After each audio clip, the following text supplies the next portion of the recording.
Alors je me souviens d'une question, c'était pas un média, c'était une petite fille qui m'a posé cette question-là au Cinéma des Sables, et c'était une question très pertinente pour une petite fille de cet âge-là. C'était quel sentiment tu as quand tu es sur ton bateau ou quand tu es en mer, quoi. Et ben, c'était une question pas facile parce que des sentiments en mer on en a plein, enfin, voilà, ouais. Et je pense qu'en plus ces sentiments-là ils sont aussi décuplés avec la fatigue, avec l'émotion de la course, avec tout ça. Donc c'est vrai que quand on est en mer, on peut avoir plein de sentiments qui peuvent être, qui sont souvent forts en fait. Il n'y a pas souvent des sentiments un peu au milieu, quoi. C'est souvent assez intense. C'est l'aboutissement d'un travail de toute une équipe, hein, parce que il y a moi ce que je ressens sur l'eau, ce que j'ai ressenti sur l'eau en 2015 avec le bateau, les envies que j'avais sur des modifications possibles. Après tout ça, il y a un échange avec les techniciens, savoir si c'est faisable, si c'est pas faisable. Après, les techniciens qui ont aussi beaucoup navigué apportent aussi des choses au bateau, c'est-à-dire qu'il y a des choses auxquelles moi je pense pas, et d'ailleurs il y a des modifications qui sont faites, je suis même pas au courant, quoi. Mais j'ai une entière confiance en l'équipe technique, c'est des gens qui ont beaucoup d'expérience et qui sont, je sais qu'ils sont aux petits soins avec ce bateau, et voilà, c'est aussi leur bateau d'ailleurs.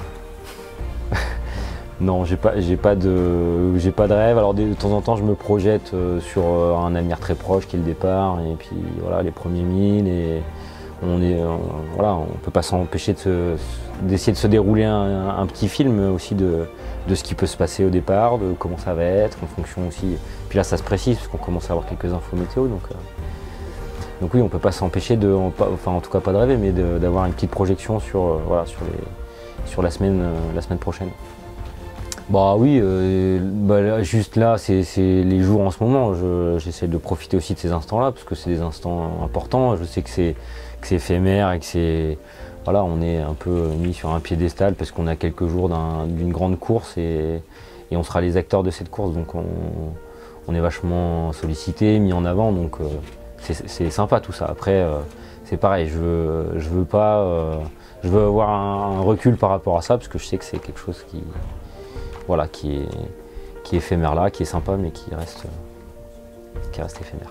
Il y a aussi une pression de la part des partenaires qui suivent. Alors pour un projet classique, sauf que là il y en a 165 fois tous les salariés qui sont derrière, il y a beaucoup de supporters, plus de 1000 supporters, donc il y a aussi une envie de ne pas décevoir un gros collectif qui aide le projet à aboutir. Donc ouais, c'est top. D'ailleurs, je pense il y a des chances qu'on soit les plus nombreux dimanche au départ, hein. Je sais pas combien ils seront, mais je pense qu'il y aura pas loin de 500 personnes qui seront là juste pour pouvoir partir le souffle du Nord en mer.